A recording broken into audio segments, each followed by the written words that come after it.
Einstein welcomes you to coaching. If you do what you always do, you get what you always get.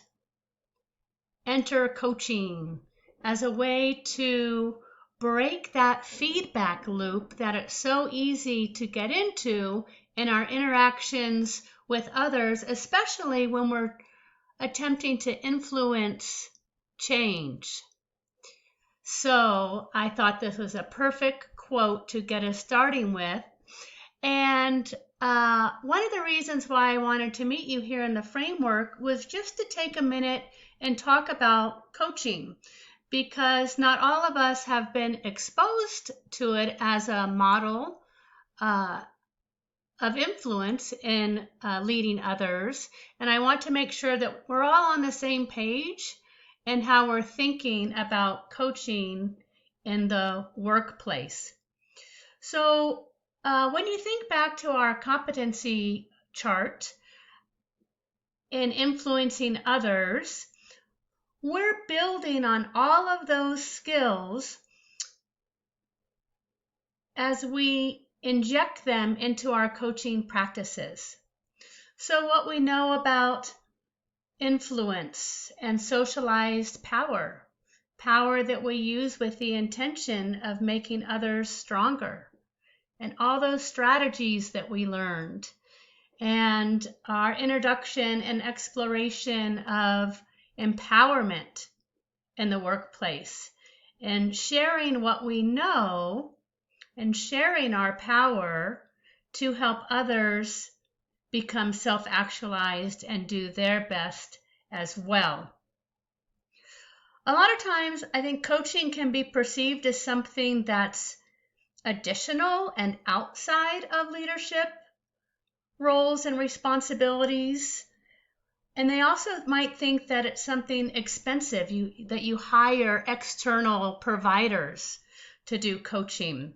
And I hope that by the end of this week that you'll notice that both of those things are falsehoods. Coaching really, if done correctly, does not take a lot of extra time.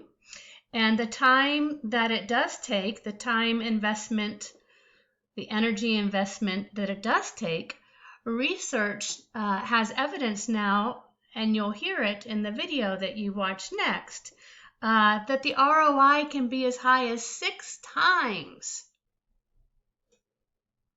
So that's quite the return rate. Also, 88% increase in productivity through the use of coaching in the workplace. So it has the potential to really generate high returns and help you to achieve the outcomes that you're striving for through some very, almost once you get to know them, intuitive approaches.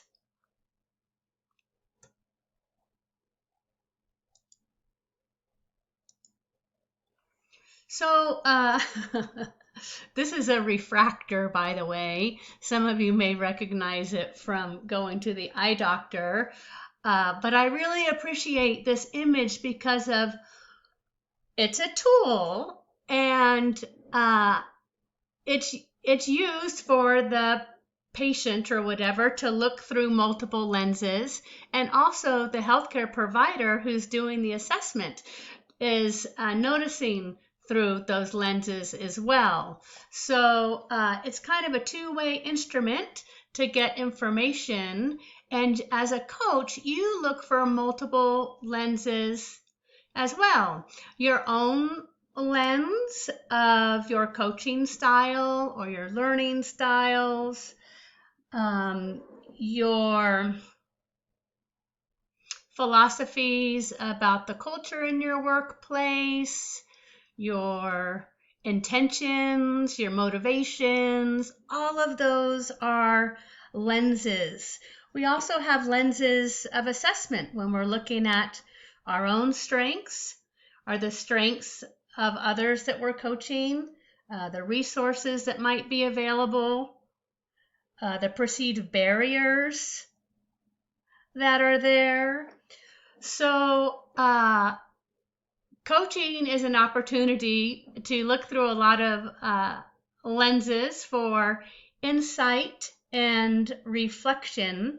And I would say those two qualities of practice, insight and reflection, are the building blocks in coaching. Because basically, coaching is just building the capacity of others through facilitating their learning and growth. And learning and growth comes out of that reflection and insight and inquiry. They're just truisms about authentic learning. I like to say that a coach shines the light on the self-discovery for others, because you're not necessarily, well, you're for sure as a coach, in that role as a coach, telling someone what to do or how to do it. You're shining the light so that they gain insight into what it is that they need to do to help achieve their goals. And you have a shared idea of goals and objectives. So what's great about that process is that it's really sustainable, and it has the potential to work long into the future. So the time that you put in as a coach on the front side really pays off, because you've created a culture for your coachee to self-reflect and take action and advocate for their needs and communicate in ways that help them become their best at work. There's an ancient quote that I love that goes something like, go to the people, love them, learn from them, start with what they know, build on what they have, but when the work is done, the people will remark that they have done it themselves. And I think that that quote really captures the essence of the potential of what a coaching relationship can do and what a coach does. So you're going to learn a lot this week about identifying your strengths as a coach and the style that you connect with, and also identifying learning styles of yourself and others and what that might mean in regards to your coaching conversations and relationships.